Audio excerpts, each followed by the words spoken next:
O segredo entre o sucesso e o fracasso de um projeto? Existe aqui um paradoxo, porque às vezes a gente vê projetos com um investimento ilimitado, grande projeto, e seja um fracasso. Ao mesmo tempo, nós vemos projetos muitas vezes pequenos que se tornam um grande sucesso. O mercado nosso atual, ele está sempre sedento por inovação. Porém, querer buscar inovação sem levar em conta a sabedoria que se tem do passado, torna esse projeto um projeto de alto risco. Veja, por exemplo, o sucesso que foi a construção do avião Concorde. Porém, foi um fracasso financeiro, porque por conta do alto custo do combustível, de manutenção, de várias restrições, ele poluía demais, ele fazia muito barulho, ele causava muitos incômodos, e ele se tornou um projeto obsoleto, porque não levou em consideração o conhecimento que já se tinha da aeronave. Jesus nos alerta hoje que não dá para querer inventar uma igreja nova, não dá para inventar a roda. Por isso, através dessa passagem aqui, dessa parábola que ele conta, né, nós temos que estar antenados para essa realidade. Veja, o reino de Deus é Mateus 13:47.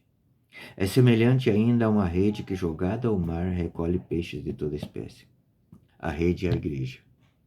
Recolhe peixe de toda espécie. Eu e você fomos puxados por essa rede para dentro da igreja. E isso é uma coisa boa. Estamos dentro da igreja, já é um primeiro passo. Quando está repleta, os pescadores puxam-na para a praia, sentam-se e separam cestos, o que é bom, e jogam fora o que não presta.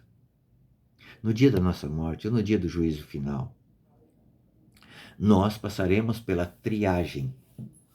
Se formos, não tem assim também os pescadores, hoje tem esses pescadores esportivos, então eles medem lá o tamanho do peixe, se alcançar o tamanho do peixe, eles levam para comer, e se não, jogam de volta.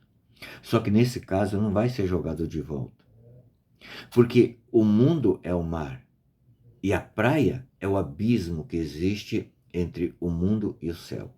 E se nós não alcançarmos a medida do peixe, nós iremos para o abismo eterno. Essa é a palavra de alerta de Jesus para nós nos dias de hoje.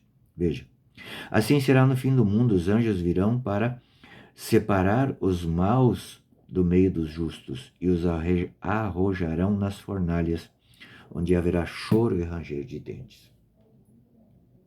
Veja, nós somos pegos pela rede, que é a igreja. Existe uma semelhança aqui entre a parábola do joio e do trigo e essa parábola. Só que a parábola do joio e do trigo, ela mostra do conhecimento. Foi semeada a palavra, foi semeado o campo.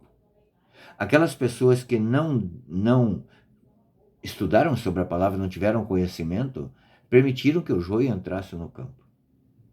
Aqui, Jesus está falando para aqueles que estão dentro da igreja, como eu e você, que nós temos o conhecimento do que é certo e do que é errado. E mesmo assim, nessa apostasia de querer inventar uma vida nova, uma regra nova, uma igreja nova, nós não levamos em consideração, nós não queremos, nós não desejamos e não nos colocamos, né, à disposição, né, para mudar de vida, para aceitar aquilo que a Escritura nos diz, para aceitar na nossa vida, fazer da nossa vida essa doutrina que Jesus nos ensina. Então, sim, ali na beira da praia nós seremos selecionados. Aqueles pescadores que põem a régua para ver se o peixe é bom, que vai para o cesto. Se o peixe é mau, volta para a água. No caso aqui, vai para o abismo. Esse é o alerta de Jesus para nós no dia de hoje, né? E aí Jesus pergunta para os apóstolos: compreendestes isso? E eles disseram: sim, Senhor. Por isso, olha o que Jesus fala: todo escriba instruído nas coisas do reino dos céus é comparado a um pai de família que tira de seu tesouro coisas novas e velhas. Coisas novas e velhas. Jesus aqui está falando para seus apóstolos. Ele está comparando seus apóstolos, seus discípulos, a pai de famílias e também a escribas. Por quê? Porque, apesar de serem pessoas ignorantes, mesmo tinha pessoas ali ignorantes, todo esse conhecimento que eles tiveram de aulas práticas, digamos assim, e teóricas também, por Jesus, os torna escribas, os torna pessoas que tenham conhecimento da verdade. E também os torna aqui, Jesus os compara como pai de família, porque a igreja é uma grande família, dentro da igreja, entendeu? Nós, enquanto pais de família, também, nós temos a obrigação de falar coisas novas, coisas que vêm do Espírito Santo, mas jamais esquecer o passado. Depois que Martinho Lutero fragmentou, saiu da igreja, criou o cisma, as igrejas protestantes têm se esfacelado num ritmo alucinante. Não dá nem para imaginar a quantia de igrejas protestantes que tem hoje. Cada um com a sua doutrina, inventando igreja nova. Mas dentro da igreja católica eu também posso ser um protestante. Se eu não aceitar a doutrina de Jesus, eu posso me tornar uma própria igreja protestante dentro da igreja católica. Santiago vai dizer, Tiago, na carta de Tiago vai dizer o seguinte: aquele que peca por um só mandamento, peca por todos.